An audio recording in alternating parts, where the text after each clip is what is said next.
I now request Dr. Santosh Kumar Mandal to start off with the first session.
I now call upon Dr. Santosh Kumar Mandal from Kolkata to start off the first session on lupus, that is grand rounds.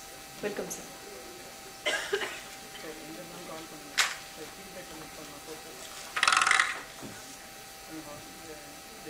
Thank you, everybody. Thank you for the introduction. Good afternoon, all. So, I will be taking you through a journey of one of my lupus patients, and along the journey, we will try to see the current treatment modalities and the newer modalities of treatment, and have a look to the current guidelines. So, this is our patient, 26-year-old, who was symptomatic since 2015.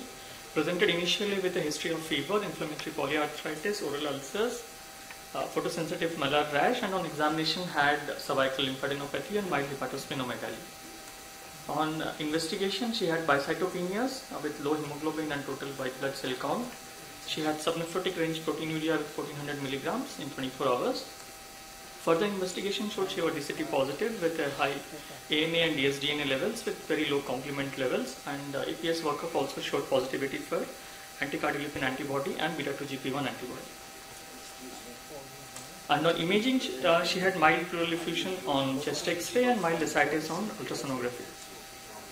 So went ahead and did a renal biopsy, which was showing a class 5 membranous nephropathy with a full house pattern on direct immunofluorescence. So what we did initially, we pulsed her with methylprednisolone followed by tapering dose of oral steroids. We added hydroxychloroquine and induction regimen with mycophenolate. So she was under regular follow-up. At 24 weeks of follow-up, she was asymptomatic with mild symptoms of fatigue, but her dsDNA levels were still high, and her urine 24-hour protein had not come down as expected, still around 900 milligram in 24 hours.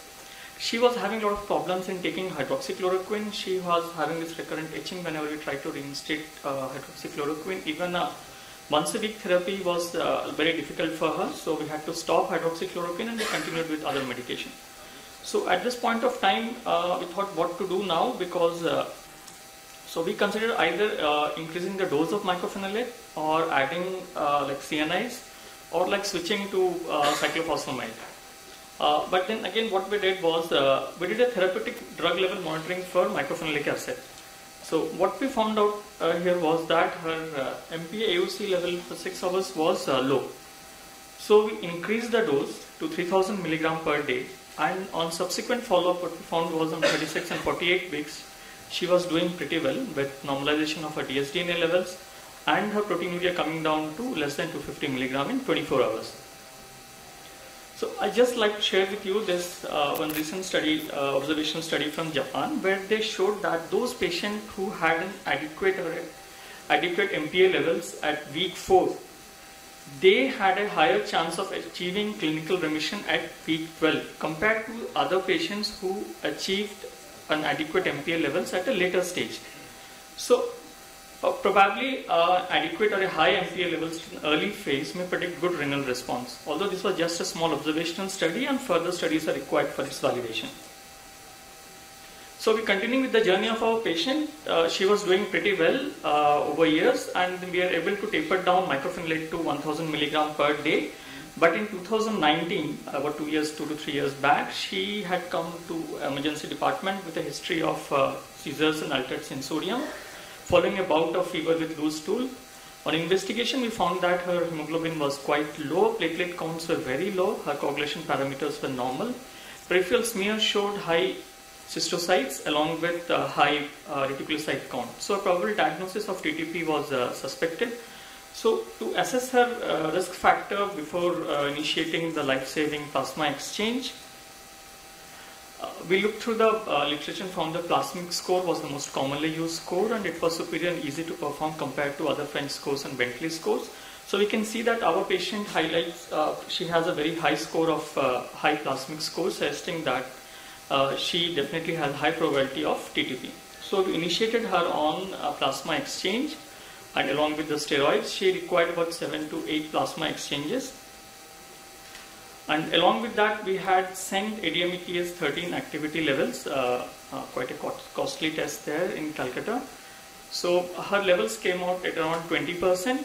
Along with that, we also see that she has a flare of her underlying disease. So after plasma exchange and stabilization, we started her back on, she was on steroids, we started her on cyclophosphamide Lupus regimen, followed again by mycophenolate. So she was doing pretty well with this regimen. Coming to the current situation, she was on mycophenolate 3 grams per day along with the other medications. For last 6 months from this situation, she was having a gradually progressive increase in her creatinine levels from 0.8 to 1.5. Her urine protein levels also increased from like subnephrotic range 400 milligram to now it was around in nephrotic range around 300 milligram, 3000 milligrams. Even her immunological assays like DSDN level has climbed up, her complement started falling, so we suspected probably she's having a class switch. So went ahead and did a renal biopsy. Now we had class 4 with class 5 combined with a high activity index and not much of a chronicity and no vascular abnormalities. So what do we do now? So where are we now? So either we go ahead with the standard therapy that we have, but now she is married. She's 32 years of age, she's married now. So cyclophosphamide, I don't know, it wouldn't be a good choice. CNIs, but she recently had a history of TTP. Biologicals, so what biologicals do we have? So that's only rituximab, I think, which is available here. So any other newer options, like you can go through the literature and see what newer options are available. So why is it important? It is important because as we see, as a patient is having repeated renal flares, there is nephron loss. And with each flare and nephron loss, we are pushing the patient towards CKD. That's the reason why we need to treat the patient. We need to treat the patient early. So it's something like saying time is kidney or time is nephron. So we know the key mechanism for nephron loss in lupus nephritis is one, recurrent inflammation leading to tissue injury and fibrosis, and proteinuria itself, which causes tubulointerstitial toxicity. So we can see that biologic which is available, rituximab, multiple studies, 2 large RCTs done, but none of them showing any difference in clinical renal response or complete renal response or partial renal response. But what they did show both in Luna trial, Rituxi Rescue and Rituxilic trial was that they could reduce the dose of steroids and definitely there was a greater reduction in anti-dsDNA levels and C3, C4 levels. Apart from that, there were multiple observational studies where they showed that definitely rituximab led to improvement in refractory lupus nephritis over a long period of time. One thing to focus here also were most of these RCTs were 52-week studies, like over a year. The data was collected over 52, analyzed after 52 weeks, like 1 year. There was no long-term studies.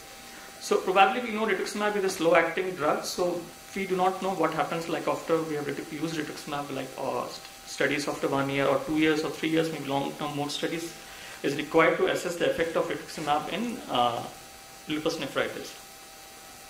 So now Bilmab has come. It's been around since 2011. It is BAF. We know it inhibits BAF. BAF is one molecule which like stimulates your more production of B cells and maturation of B cells and more autoantibody production. So this was the BLISS LN study, which was done in class 3, 4 and 5 patients over a period of 52 weeks and then an open extended label till 128 weeks. So what did this study show? This study showed that one, belimumab was safe, and more patients who received belimumab plus standard therapy had a primary efficacy renal response than those compared to standard therapy alone. So it showed efficacy. But if you see percentage wise, it looks just around 10% more than the placebo. But when you definitely even that is important. Like as I said, time is nephron. So this was the reason why belimumab was approved for use in lupus nephritis. So this is anti-CD20 fully immunized obinutuzumab. So this has been shown to be more efficacious than rituximab in reducing the naive B cells in lupus nephritis in mice studies. So this study is phase 2 trial. So this was just a safety data study, but then again it definitely showed a lot of clinical efficacy compared. So in reducing the C3, C4 levels, DSDN level, improving the eGFR and everything. So further phase 3 trial is ongoing. So this is Aurora 1 study, after which voclosporin was approved. So clinically and statistically superior complete renal response was observed compared to the standard therapy. So it is now Aurora 2 extension study is also available now, which has shown that this response is sustained over a period of 2 to 3 years, and there was no reduction or no deterioration in eGFR, which we know CNIs can sometimes cause. So there was change in guidelines. The 2020 URATA guideline has included rituximab as an add-on therapy and has mentioned about voclosporin and belimumab both. The KDIGO guideline has incorporated both belimumab, rituximab and voclosporin as an initial therapy, along with the standard therapy of mycophenolate or cyclophosphamide. So, is there a rationality between combining both these therapies, rituximab and belimumab? Definitely. We know that after you give rituximab, after about 2 to 3 months, you have a rise in the DSDNA level, you have a rise in the naive B cell count, which could become autoreactive. So probably adding belimumab, which will suppress the BAF levels and further reduce the B cell count, peripheral B cell count, maybe it will be more effective. So that was the rationale behind Calibrate trial. This was a very small trial comprising only 43 patients, but the primary endpoint was to see the safety. So definitely it was found to be safe even after using rituximab. But the clinical efficacy was not improved with rituximab and cyclophosphamide in combination with belimumab. But this was a very small trial. Ultimate efficacy data of this was calculated only on about 26 patients. Okay, so next was the BEAT lupus trial. This was seen in refractory SLE and lupus nephritis, similar, rituximab followed by belimumab. The primary endpoint was to see whether DSDNA level reduced or not, and definitely there was reduction in DSDNA levels and efficacy and safety. The safety was the primary thing. And it also reduced the number of flares. So do you have any real world data? Yes, we have on belimumab with tacrolimus data from Japan. Patient was already on tacrolimus. Probably after a year and a half later, they added belimumab to it, and what they saw was that there was definitely reduction in the flare rates and improvement in the LL-DAS activities and reduction in the steroid level use. So we have been all doing things with adaptive immune system, T cells, B cells, and so long we can target the innate immune system also, like the neutrophils or the plasmic dendritic cells and the interferons. So here's where the complement comes. These are initially these are activated early in the phase of the disease. So we know that deficiencies in the classical pathways lead to SLE and SLE-like diseases, but it is the alternate pathway, the C3 and then the factor B, D, which has been shown that they are deposited in the biopsy kidneys, and their levels are associated with flares and more associated with involvement of interstitium. So complement-directed therapies, most of them are still in phase 2 trials. Eculizumab, which was immunized monoclonal antibody to C5. Multiple observational studies in refractory lupus nephritis. Ravulizumab, again targets C5, undergoing phase 2 trials.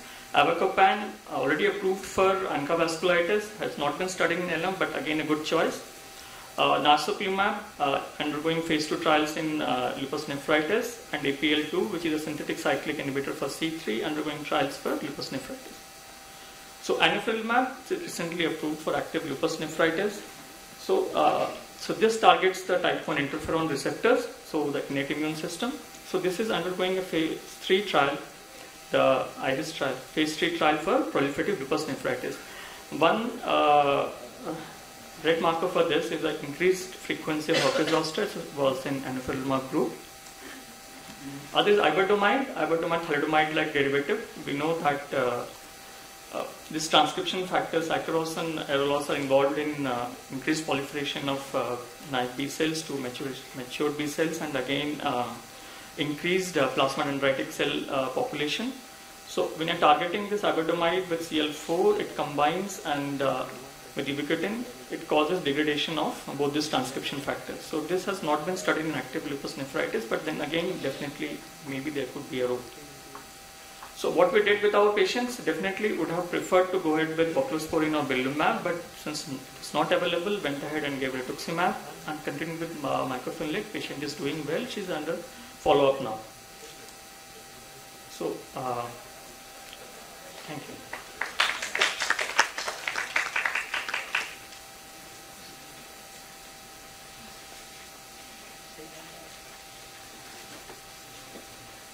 Expert comments. I now request Dr. Professor Sukumar Mukherjee from Kolkata to come over and continue the presentation.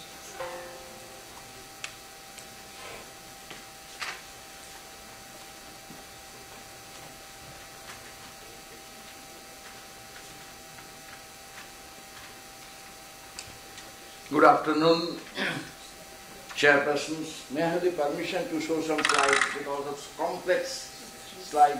Sure. So, all of you have gone through the slide. What is very eminent in this case, continuing nephron loss.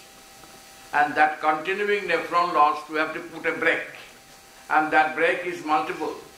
And how to utilize that brake intelligently and how to come to a conclusion either to prevent relapse and delay the ongoing onslaught of the lupus nephritis. A good physician treats the disease. Great physician treats the patient who has the disease. Dr. Mondal has done it well with all through the career of the patient from 2015 to 2019, and have shown many variables are there, and that variables are put, sometimes we have to put a brake, otherwise onslaught will be there and it will lead to ESRD and renal transplant. The key features of this case, systemic lupus with a fluctuating severity. And it is a lupus nephritis mixed class 4 and 5 later on, but initially it was class 5. So there was a transition. Seizure disorder, which is a marker of NPSLE and which is a very serious threat to life. Anasarca with proteinuria because of the nephrotic syndrome, autoimmune hemolytic anemia, and it's Coombs negative, and thrombotic thrombocytopenic purpura, Adamtis more than 20. I think these are the constellation of the features what the case has shown all through the life of 2015 to 2019. Challenges are multiple and multifaceted. SLE nephritis. Have we got the clinical remission? No. Have we got the histopathological remission? Yet to see. As the remission is a complete or remission is a partial. And she had a renal relapse of 2019. Renal biopsy was done twice. And what is the role of repeat renal biopsy? Particularly is useful to show the transition, histological transition. One thing is very correct, the histological transmission has got no clinical equivalence today. That's why transition is important to look for, and you have to channelize the treatment. Monitoring and follow-up 2015 and 2019 has to be done, and it has been well done by Dr. Mondal. Evolving NPSLE, it is an indicator of lupus activity, and it is also can be a serious threat if it is a repeated seizures, and diagnosis and treatment should be followed according to the protocol. Thrombotic thrombocytopenic purpura is a well-known event in the life history of lupus nephritis, and particularly this thrombotic microangiopathy is one of the serious markers to make the disease severe enough to go into the ESRD. And Dr. Mondal has done plasmapheresis plus steroids at the right time to reduce this TMA. Organ damage accrual, if you look at longitudinal profile of the patient, this patient has got a renal involvement, CNS involvement, hematological involvement and cutaneous involvement. So multi-organ involvement in SLE, and you have to make a multiple target to control the disease evolution and progression. A role of biomarkers. There are many biomarkers are in the future, but we don't have the biomarkers at the moment except we have the proteinuria and serum creatinine level. And plus social stigma in a young girl, marriage problem, contraception and pregnancy. These are all issues which need to be discussed along with the patient for future. Treatment spectrum, if you look at the profile, what Dr. Mondal has done, sequential therapy. We have to make an approach on multi-target therapy, usually either with the steroids plus minus mycophenolate, steroid is cyclophosphamide, mycophenolate with tacrolimus. So multi-target therapy is the usual rule in such an aggressive case. And induction and maintenance are to be followed strictly with a different kinds of solution. But it has to be backed up by the histological progression by which you can determine what is the nature of the disease and how it is progressed. One of the important features, hydroxychloroquine, which is an essential drug for lupus nephritis. It prevents the progression. It prevents the damage, the vascular complication. It prevents the cardiovascular morbidity and mortality and preservation of renal nephron loss. But in this particular case, unfortunately, Dr. Mondal has re-challenged time and again, and that is not possible because of constant itching.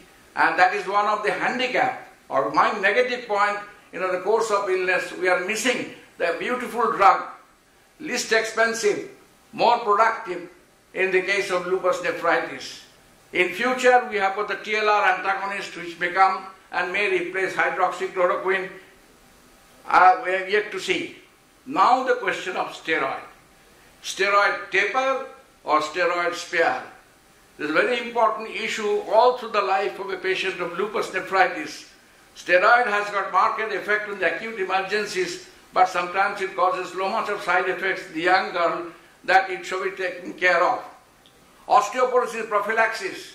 Patient is all the time on steroid. Osteoporosis in the young is an important part of this. Blood pressure control by ARBs, which has been adequately taken care of. Infection is a major threat in the lupus nephritis apart from the progression of the disease. And vitamin D therapy has to be instituted. Thromboprophylaxis and statins have got some role to play for the regression of lupus nephritis. Now the immunosuppressive drugs. We have got mycophenolate, we have got azathioprine, we have got tacrolimus and rituximab. So all these are judiciously to be used, and Dr. Mondal has gone through the battery of these alternatives. But we could not solve the problem, and still the patient has got continuing nephron loss. So in that case, whether newer immunosuppressive, voclosporin, which is not yet available, but voclosporin and mycophenolate is a good combination to arrest the progression of lupus nephritis. Or voclosporin along with the belimumab, what he has said, is a good alternative, but we have to see it is available in our country. Monitoring comorbidities, very important part of the young girl, particularly osteoporosis, infection and vaccination. These are two important. As the age grows, cardiovascular morbidity in the young age can be a possible complication which need to be looked into. And that's why hydroxychloroquine has got a better cardiovascular protection along with the statin and thromboprophylaxis. Monitor and ESRD. We should not allow the patient to go on the ESRD, and then in that case renal transplant is the only option. In that case, you have to remember, prevent the relapse and delay the progression. Prevent the relapse and delay the progression. And vaccination recommendation in young age is very important, what has been already detailed. and patient education and follow-up. The fortunate, the patient has got a follow-up. But what happened between 2015 and 2019? There was a follow-up, but it is not that serious enough. That's why she landed up with emergency with a seizure.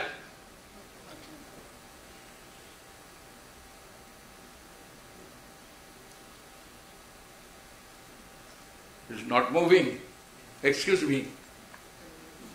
So we have got emerging novel therapeutic option. Dr. Mondal has already outlined. I am giving the summary of it. This is the whole mechanism on which the biologics are applied. Right from the B cell, T cell and combination dendritic cell. All these are to be tackled, and various kinds of biologics, though not available except that we have got rituximab. But alternate to rituximab, we have obinutuzumab, what Dr. Mondal has already said, which has got a better efficacy profile and more complete B cell dissolution from plasmablast. And that is very important, because unless you knock off the B cell quite significantly, there will be a re-emergence of B cell and the antibody response. That is why you have to use more powerful B cell depleters. And also the T cell we have got, anifrolumab is one such, acting an interferon. And it has got more efficacy in non-renal lupus, and there are some data is coming up for the renal lupus as well. So I think Aurora 1 trial, the conclusion, voclosporin in combination with mycophenolate and low-dose steroid led to clinically and statistically superior complete renal response versus MMF and low-dose steroids. So this is a very good drug. I hope in a year or two time, if we get it available, then it is useful adjunct in the therapy of lupus nephritis. The BLISS trial, belimumab has been shown to be effective in lupus nephritis and also extrarenal disease. Patients with active lupus nephritis, more patients who receive belimumab plus standard therapy had primary efficacy renal response than those who receive standard therapy alone. So this is the conclusion, and this is another promising drug. If we get belimumab and voclosporin, it will be useful adjunct in the treatment of lupus nephritis. A nobility trial, particularly obinutuzumab, is a better option than rituximab. Not yet available. Improved renal response was observed in patients with lupus nephritis who received obinutuzumab plus standard therapy compared to the standard therapy alone. Obinutuzumab was well tolerated and no few safety signals were identified. Our motto or target, we must get improvement by 30% by 3 months. We must get 50% improvement by 6 months, and we must get 90 to 100% response in 12 months. That is our target.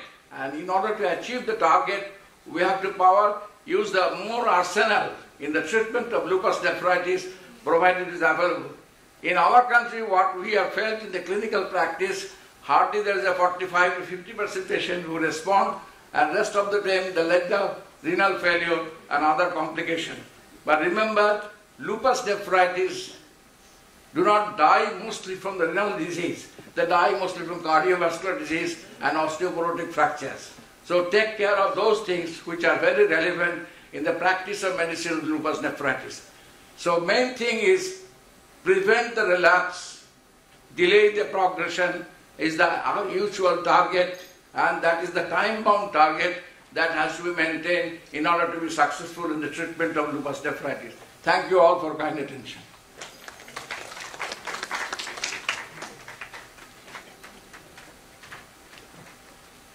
Just one comment on the case that he has presented. Definitely fever and loose motions was the triggering factor probably at that relapse. But in between, there was no mention about patient's obstetric history or whether patient was taking OC pills. She was unmarried. No, but then she got married Married after that, after relapse. Okay, because if she's taking OC pills or something, she was already APLA positive, SSA positive, so all that could have probably... She was unmarried. She married after an episode. After 2019, she got married.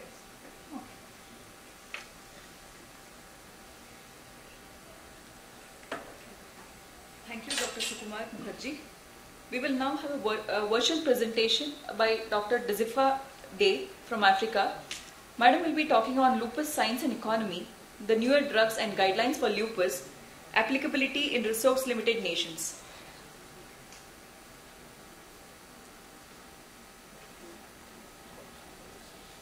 Thank you once again for the invitation to present at the Iracon 2022. My name is Jufade from West Africa. Today I'll talk on the newer drugs and guidelines for lupus applicability in resource-limited nations. I have no disclosures to make regarding this presentation. I'll briefly go through the outline, which is the epidemiology of lupus in Africa in special situations. What is the diagnostic approach? What is the best treatment in light of recent advances in resource-limited settings? And what is the outcome of treatment? I'll focus on lupus nephritis as an example to make this succinct. We know lupus is an interaction between the gene and environment, going to the clinical stage and then manifesting with comorbidities with time. In the preclinical stage, you have autoantibodies, which are general and specific, resulting in formation of inflammation, involvement of organs, flares, and involvement of organs cause damage, and later malignancies, atherosclerosis, and infections contribute to the comorbidities. Over the years, lupus has gone through various therapeutic advances, as well as we understanding the disease better from the discovery of what exactly causes the diagnostic tests that we can use and treatments, the discovery of steroids, and to the current period where we have even better understanding of the immune system and biologics that can be used to treat the disease better. We know that lupus has an inherent effect being placed by certain factors such as ethnicity. Blacks and Hispanic patients are known to have worse outcomes and are more likely to progress to kidney failure than white patients.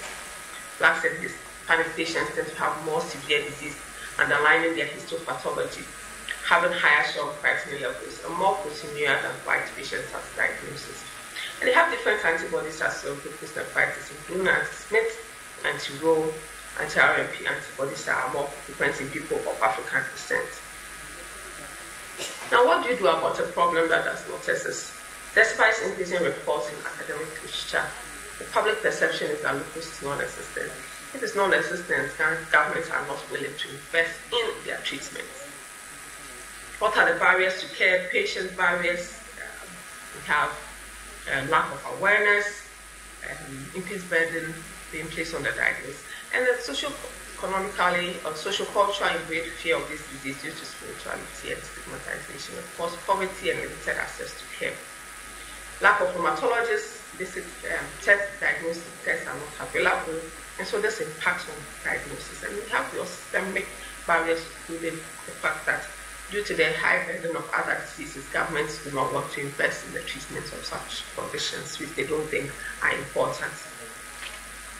Now let's look at the diagnostic, for example. We are excited with the new EULAR-ACR criteria, which emphasizes on certain clinical features in neurological domains. But the point system really helps to get patients who will easily have become false negatives incorporated in the diagnostic pool. However, looking at an abstract that we presented in 2019 at the ACL with Dr. Blazer from NYU and other researchers from Ghana and Nigeria. We look at our patients from Ghana and Nigeria compared to the cohort from NYU. Due to the negative ANA test that patients from Ghana and Nigeria had, there's this disadvantage then when they look at applying the ACR EULAR criteria, as well as other diagnostic disease manifestation criteria.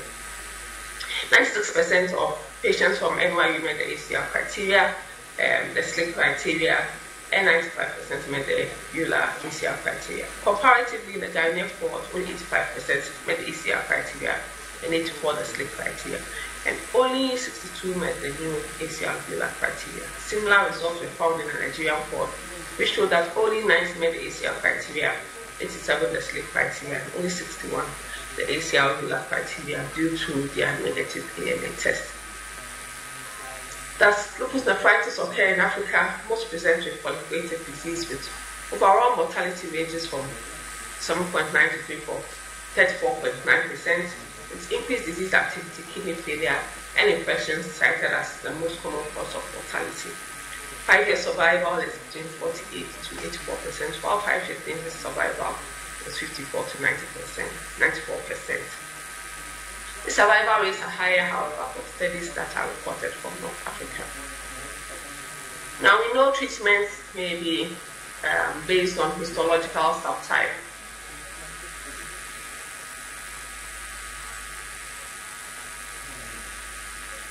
Now, there are various histological subtypes that you can see, as has been shown by the ISM criteria.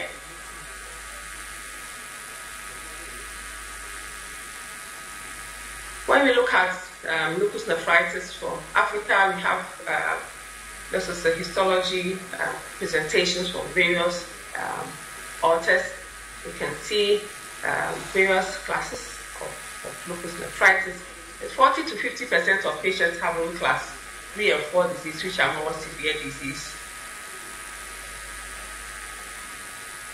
Lupus nephritis accounts for 32% of all renal biopsies in Ghana, with most of them being young, median age of 28 years. Most of them present with proteinuria and nephrotic syndrome in about 32 of the 66 patients that were biopsied. What we saw was early mortality in patients who admitted with severe nephritis required dialysis. And they usually have coexistent CNS disease, but some died from renal biopsy with early deaths coming from tuberculosis. Now, how useful is renal biopsy in predicting prognosis? This is what has been advocated. But if you look at some studies, and this interesting one, which was presented, which was done by Olwedu et al., you can see that the survival is not quite congruous with the class type of histology that was obtained. But however, if you look at the damage index, this seems, however, to correlate better with survival. So renal function and diagnosis and progression to renal failure correlates better with the chronic damage than with the WHO class. And so the major determinant of long-term renal function is what happens to the kidney before biopsy, emphasizing that we need to do early diagnosis and treatment so that patients do not have this damage occurring. The goals of treatment that has been defined in various criteria is to prevent end-stage renal failure and death, reduce remission of nephritis, prevent relapse, minimize drug toxicity, improve patients' quality of life by measuring the response and relapse criteria, response to therapy, and looking at the renal response using serology C3 and C4, double-stranded DNA, and proteinuria. This is showing the various treatments, modalities that have been advocated over time. Methyl-prednisolone with cyclophosphamide, mycophenolate was added to the pool of drugs, rituximab as well in the LUNA trial, and recently voclosporin also has joined the treatment for lupus nephritis. How does this, however, translate to management? We know that steroids are very important in the management based on this trial that was done, where when steroids were added, the response with cyclophosphamide was higher at 85% than cyclophosphamide or steroids alone. Steroids are the mainstay of treatments in lupus nephritis in resource-poor settings such as Africa. If you look at the ARMS trial, again, this showed the effect of mycophenolate in reducing remission. Again, this showed in some studies superiority or equal effect to cyclophosphamide. In Africa, most studies have reported use of prednisolone and cyclophosphamide. Mycophenolate mofetil is being used more now. It's both renal and patient survival, mean poor and death from sepsis. Predictors of poor renal outcome in a study from South Africa were looking at the serum creatinine at baseline, failure of remission in the first year, and the mean blood pressure. Now, there are other comorbid problems in Africa that tend to affect outcome of patients, including infections such as tuberculosis. If you look at this paper, it shows that the incidence of tuberculosis in patients who have been diagnosed with lupus is almost like 11% in Hong Kong, 11.5% in India and South Africa, as much as 14%. This definitely impacts on using immunosuppressive therapy for patients. TB is quite common in Africa and Asia, and in our treatments, we tend to emphasize that patients are given 6 months of prophylaxis isoniazid when being treated for lupus nephritis. We have challenges with treatments, lack of diagnostic tests. Treatment is limited by unavailability and cost of immunosuppressive drugs. Up to 70% of patients in Sub-Saharan Africa live on less than $2 a day. Health insurance is not available and unaffordable, with steroids and cyclophosphamide being the mainstay of treatment. The cost of immunosuppressive drugs is very high, in some instances as high as up to $500 a month in a place where people live on less than $2 a day. Rituximab, for example, in Ghana costs $8,000 a cycle. And so most patients will have to pay for this out of pocket. And so their treatment algorithm that has been shown previously is something that is not met.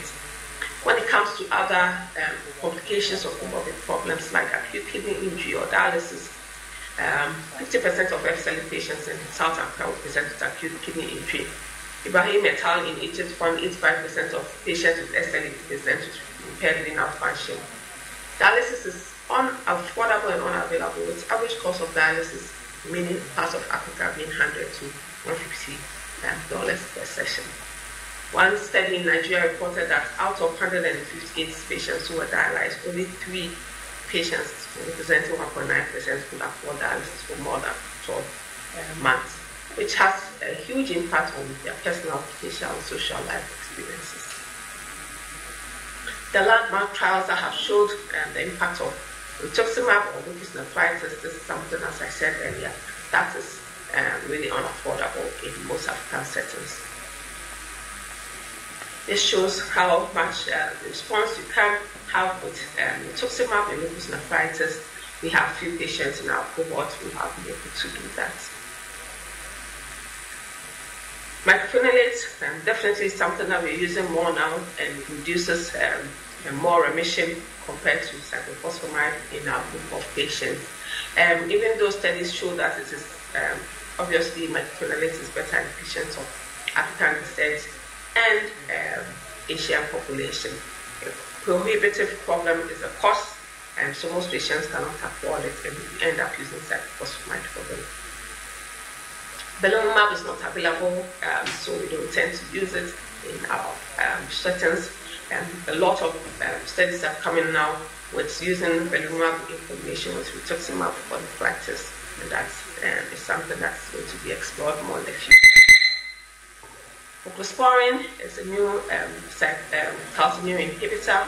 It has shown quite a good response in the treatment of lupus nephritis.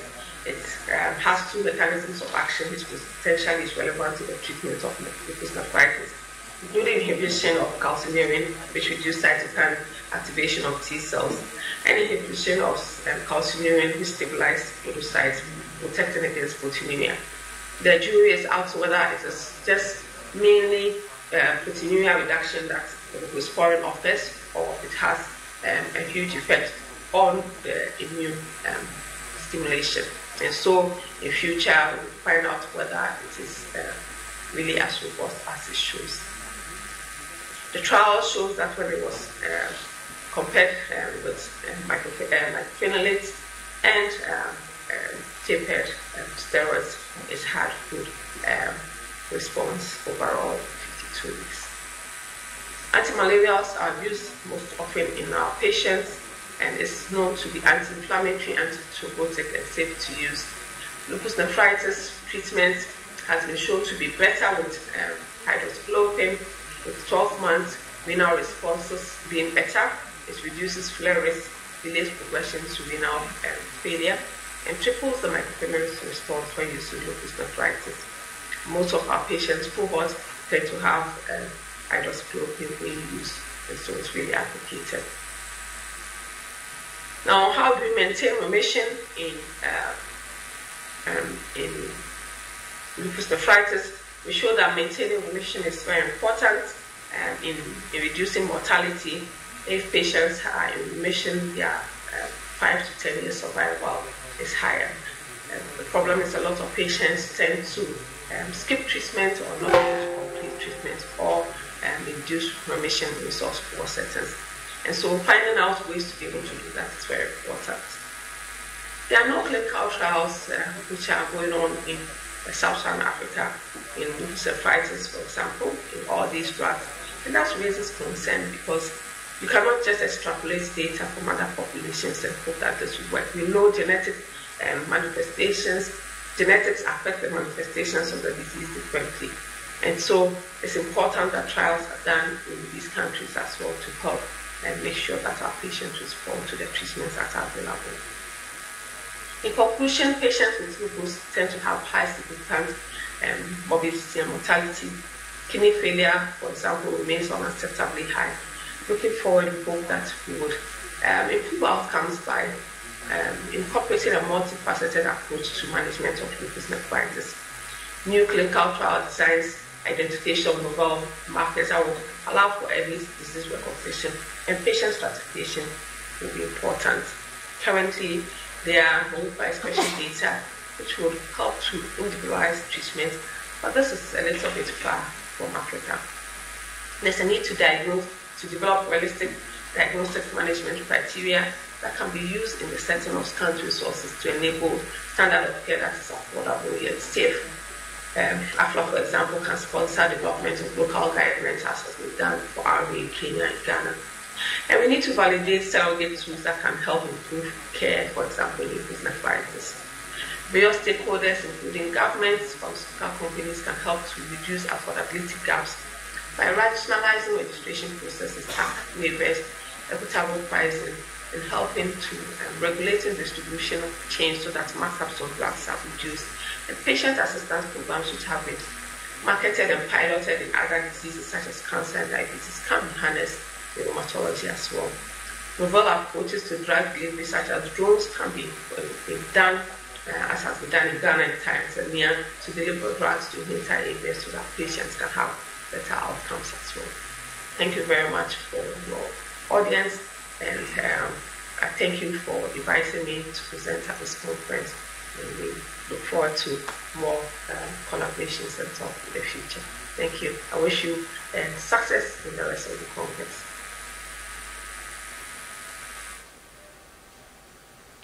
So, thank you. Now I invite Professor Sukumar Mukherjee sir and Dr. Santosh Mandal to come here to take a few questions. In view of the short of time, we'll take only 2 questions from the audience. Sir.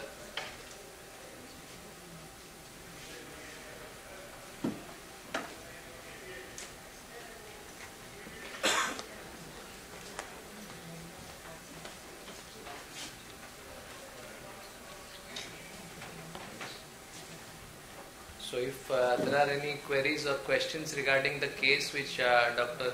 Santosh presented and sir had concluded, then we can take that.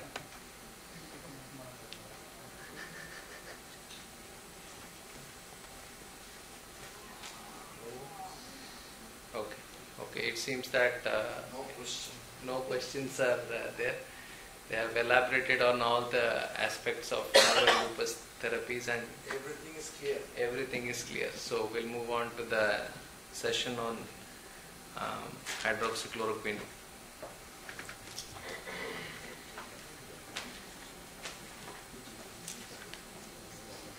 Now I call upon Dr. Ritasman Baisia from Hyderabad to talk on controversy regarding revisiting hydroxychloroquine toxicities in COVID era, truth versus fallacies.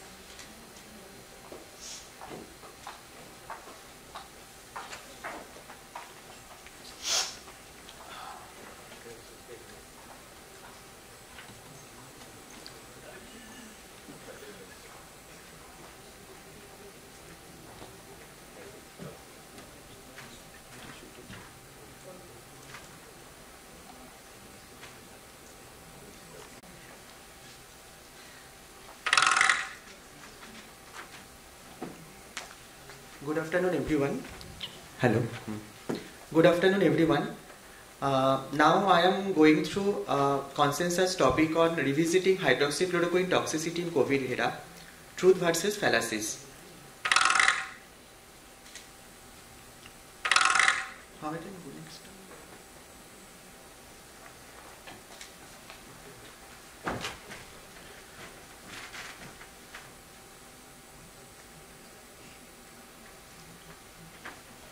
So, in the beginning, we all know that hydroxychloroquine is an anti-malarial drug of aminoquinone group, and this chloroquine or quinine, which is used from long back.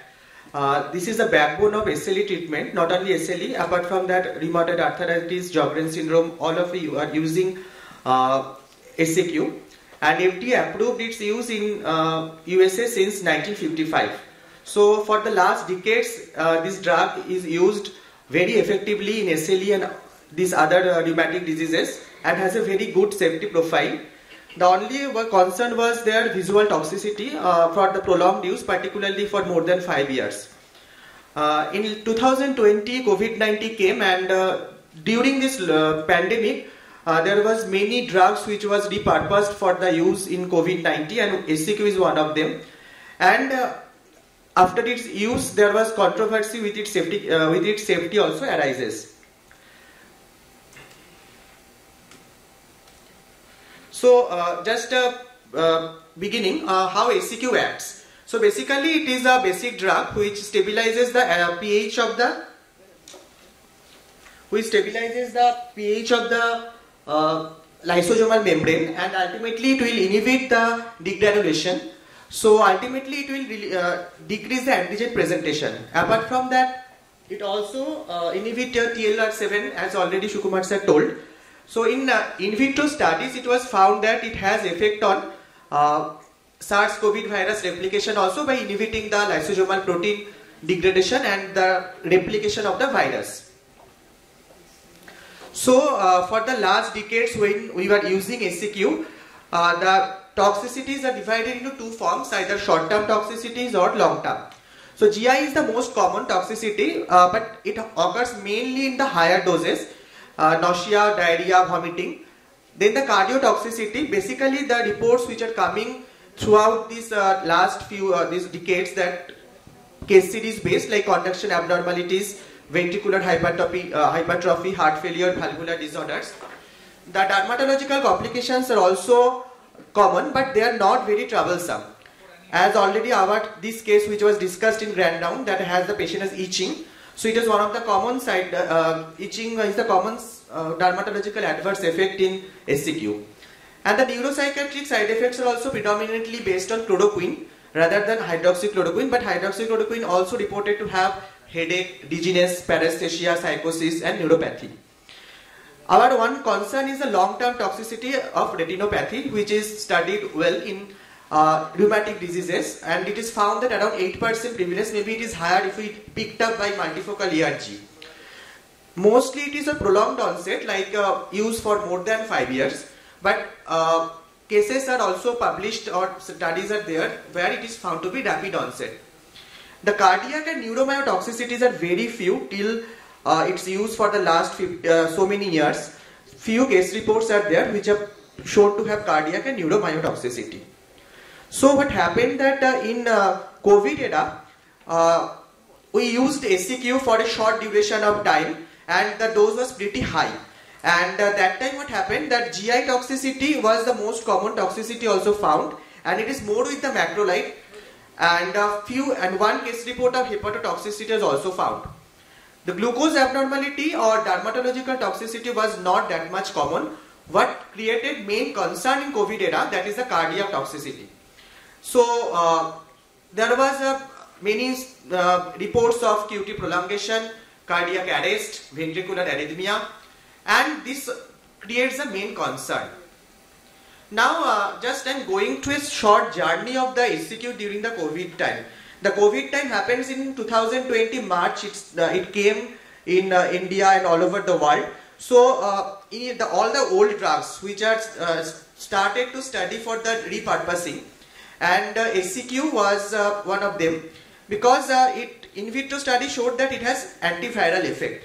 And after this, in the March to mid-April, there was an acute surge of use of SCQ as is by miracle cure. And the main problem was that the data are mostly from YouTube, some political interruption, influence, some preprint study, and it was approved for by the emergency use authorization. What happened that at the late of the April, the use of the SCQ becomes going decline. Whatever actually goes up, it will come down. So the increased rate of the mortality and the few case reports of cardiomyopathy raised the skepticism in its use. And May to June, what happened? The concern generated regarding is whether it is efficacious or not.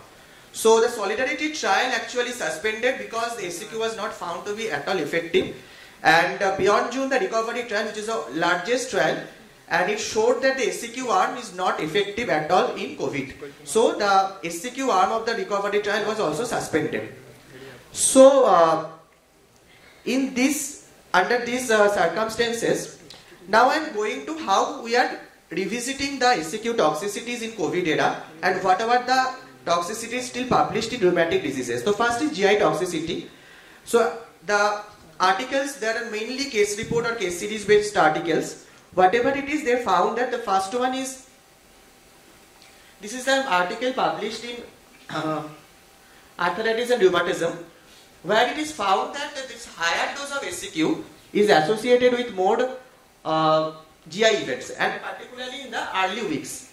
Another systematic review also showed that GI events are more in cardiac, in SCQ higher doses. So, but most of the studies showed that this is not very significant to cause any concern to its use, because the effectiveness of SCQ is pretty better than the side effect. So, in the COVID era, whatever the studies in the mild to moderate COVID-19 patients, to your post-exposure prophylaxis patients, to all the patients who have the studied in the retrospective analysis of 1061, they have found that the most common side effect is your diarrhea. That is, but they are all not very much significant. So what happened, the cardiotoxicity which raises the concern. This is a study on lupus, where 28 SLE patients with 7-month chloroquine treatment of 250 mg, but there was showing no episodes of paroxysmal arrhythmia or conduction disturbance. There was some tendency to tachycardia, but no significant difference in mean heart rate. Even one study showed that chloroquine or hydroxychloroquine is actually negatively associated with atrioventricular block in SLE. So they hypothesized that SLE is itself cardiotoxic disease. So by preventing the flare and disease activity, it prevents the arrhythmogenic potential of SLE. And there is another study also showing that 85 SLE patients have ultimately, with the 1-year use of hydroxychloroquine, basically there was not a significant difference of any QT prolongation or PR interval. This is the study of 133 pregnant patient, where showed that even in the children of the pregnant patient, there is no change in the PR interval or QTC interval. This is one of the RCTs taking 9 meta-analysis taking 9 RCTs with 8 double-blind 916 SLE patients, and they found that no cardiotoxicity at all reported in the SLE SCQ arm. Skin hyperpigmentation was reported, which was significant. This is the only one of the meta-analysis which is published with 86 articles, but the number of patients are very few because they are case series based. The long-term and high cumulative dose was associated with conduction disorder in 85 patients, but we should read with caution this article, because the pre-selected skews bias case reports of there, and both have taken rheumatic and non-rheumatic diseases, and the median duration was pretty high.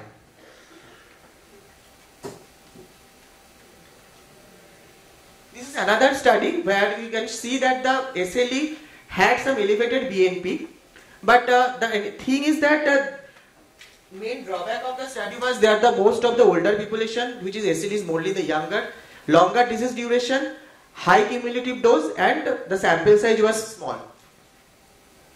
This is an interesting case report of RA with a 52-year female with 400 mg per day of SCQ use for 15 years, presented with rapid progressive decompensated cardiomyopathy. And this is the electron microscope showing some curvilinear lamellar bodies. But the caution is that RA was itself a risk factor. Patients has very other comorbidities, and the dose was pretty high for long time.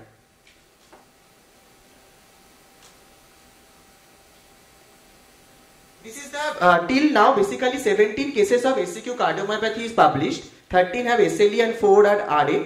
So basically these, if you see that the median duration of 12.5 years and cumulative dose is also pretty high. So and after use for so many years, only 17 cases. So now we are revisiting the cardiotoxicity in the COVID era. There are many articles came in the COVID era which was published within a short period of time. These 19 COVID patients having QT prolongation even with the short-term course of SCQ predominantly with azithromycin combination. But the patients, if you see that, most of them pre-existing comorbidities. This is 19 studies of 5652 patients with cardiotoxicity was found that 3 out of 1000 patients.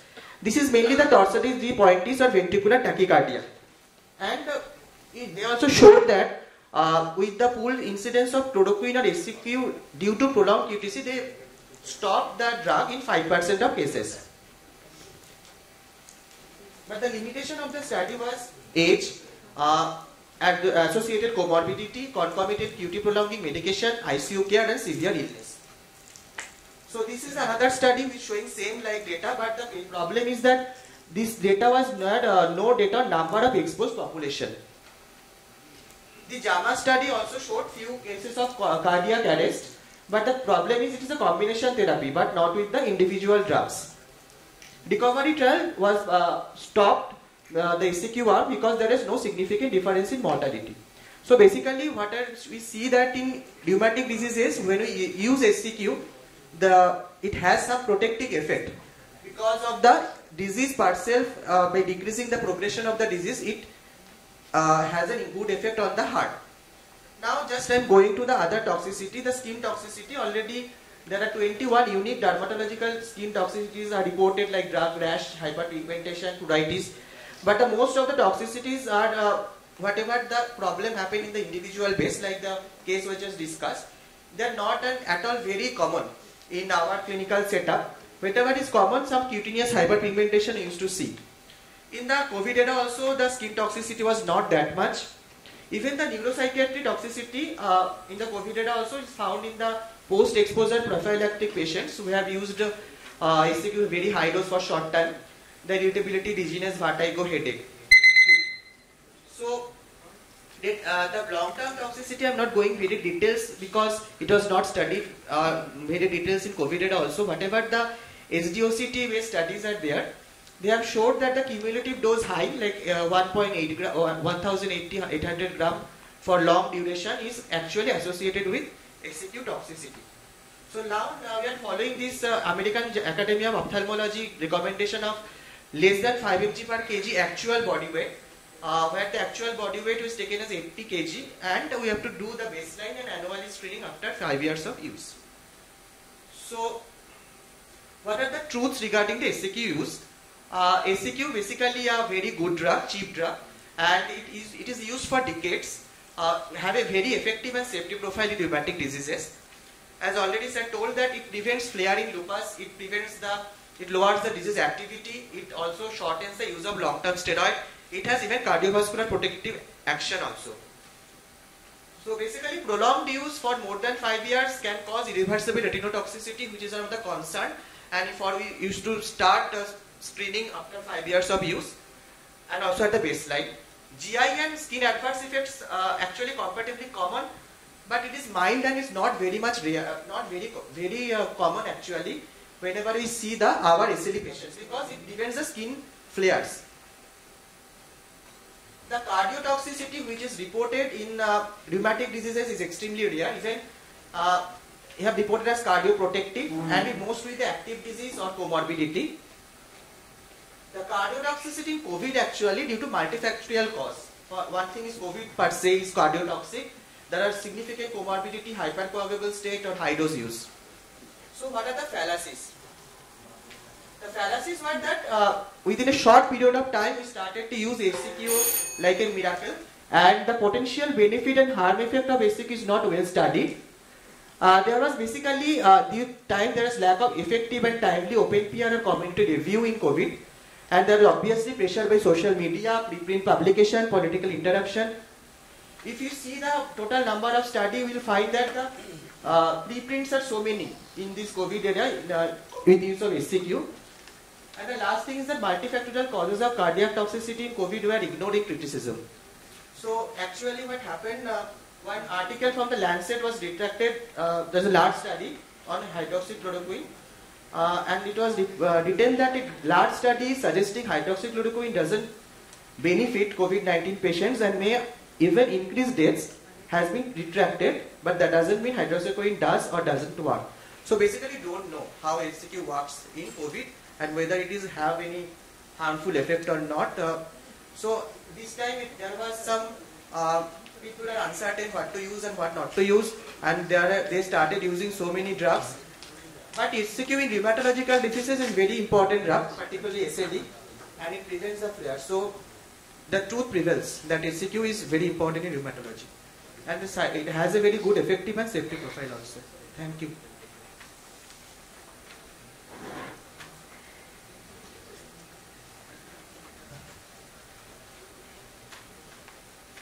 Thank you, Dr. Ritasman. Now I request Dr. Anjali Rajadhyaksha to talk about truth prevails on HCQS safety.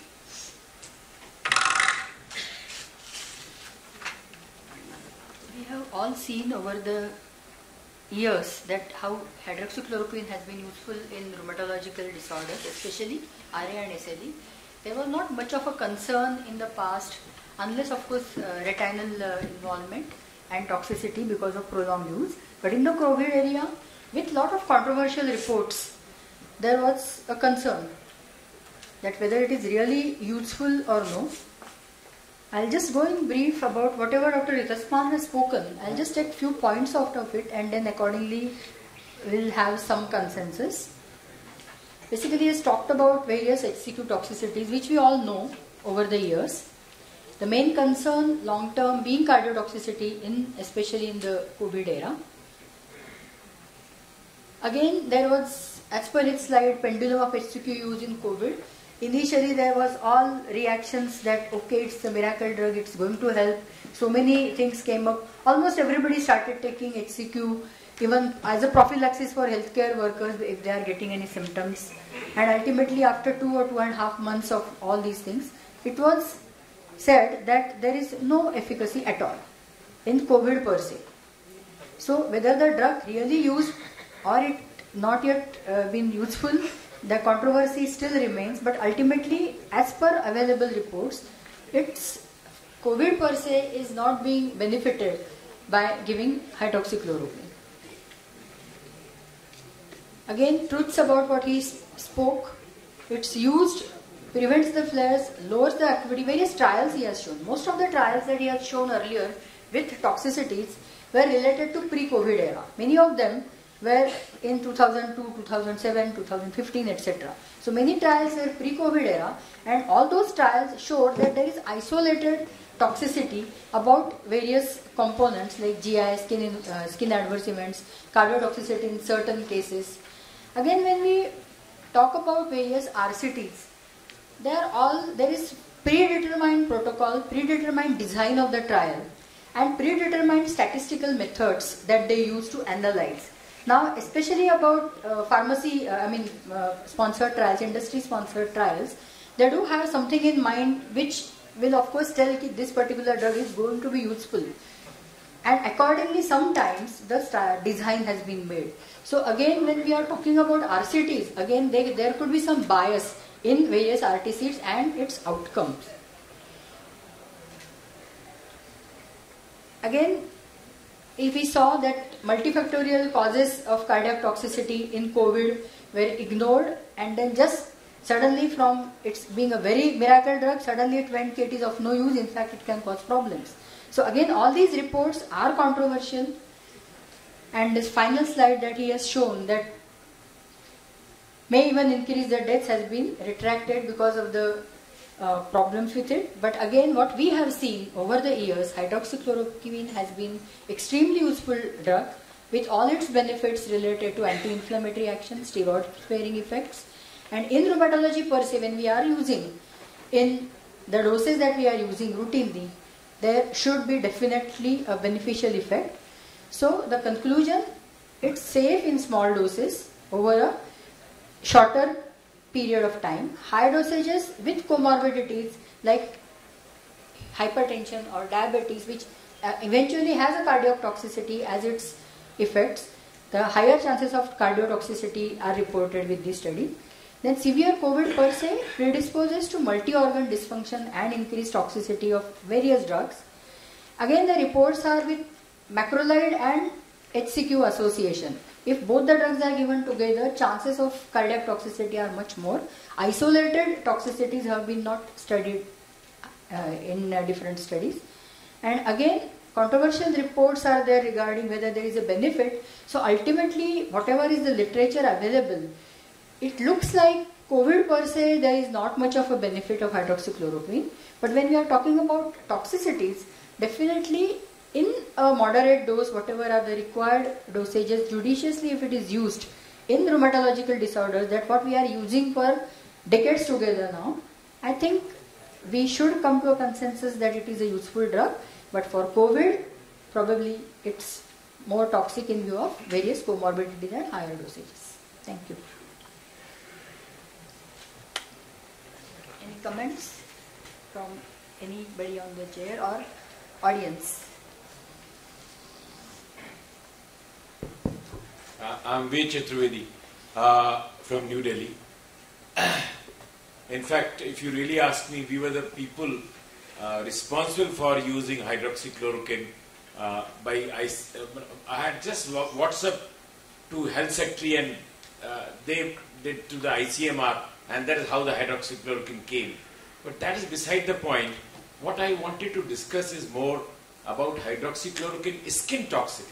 Actually, that we have to tell the patient about that it causes increased pigmentation or arthi. You, as a practitioner, even if it is not published hugely about skin toxicity, because probably cardiac toxicity is published more, retinal toxicity is permitted. Tell me how many people have seen, we had electroretinogram 20 years back, and I always feel electroretinogram, it is clinically not relevant. What is clinically relevant is the old ophthalmological examination. So a lot of people will say that I have a, say about 20%, 30% by electroretinogram. I don't think so that is a clinically relevant. So probably yes, one should be cautious, no doubt about it. But as per the guidelines, probably it is very safe as far as retinal toxicity is concerned. Probably I am more concerned about GI toxicity, which we eat a lot of spice and all. So that is first thing we ask the patient. And second is about skin pigmentation, especially about good-looking girls, and I have to explain that. If I have to give it to my daughter, I'll caution her that it may cause little, whether you want to, so some girl who is a SLE, young, and you have to explain that it can cause this, though it is reversible. Yeah.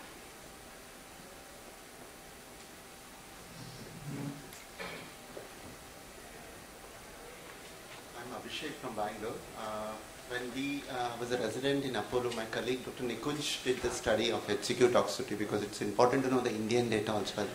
And we took about more than 5 years of HCQ continuous use, and what we found that it was around 7 to 8%, and all of those patients had used HCQ for more than 10 years. So using 5 milligram per kg per day and annual screening should be quite useful. And in Indian patients, what we recognized is they do something called SDOCT, in which they do 32 visual field assessment.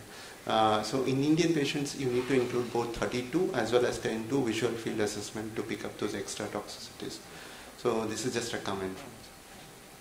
So basically, de-escalation of the dosage and minimum required dosage has to be assessed, and high doses of course have to be avoided, and monitoring of the toxicity is most important in all the cases. Thank you. Just a comment, I'm Dr. Sharat from Hyderabad. Regarding the dosage, I feel for Indian patients 200 milligrams once a day is enough. If we start 400 milligrams, quickly they become pigmented, especially if they are fair. and I've seen mostly in the South Indian population. Earlier I worked in England where I never seen a single case of skin pigmentation with hydroxychloroquine, where the starting dose is 400 milligrams. Whereas in India, just with 200, patients actually, sometimes they run away from our clinic because if they come back to me, I'll prescribe hydroxychloroquine.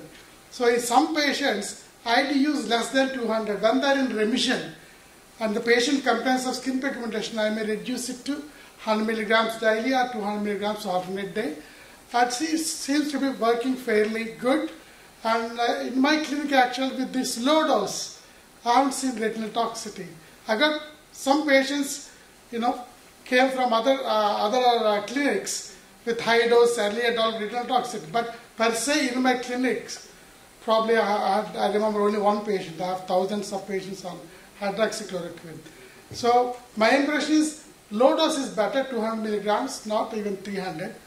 And maybe once in a year, once in 2 years, eye checkup would do. And we should keep that in mind, that skin pigmentation in Indian patients. Myself, Dr. Chauhan from Chandigarh. As I agree with the sir, there might be demographic variations with HCQ skin toxicity. I was in UK where we used 400 mg, but not even a single case of HCQ toxicity. Now I'm based at Chandigarh. At least by 50% of the patients have developed skin pigmentation with HCQ, and I had to withdraw HCQ. So we need to look at the demographic variations with HCQ skin pigmentation. Okay, thank you. I think we are falling short of time now. We can conclude the session. Thank you.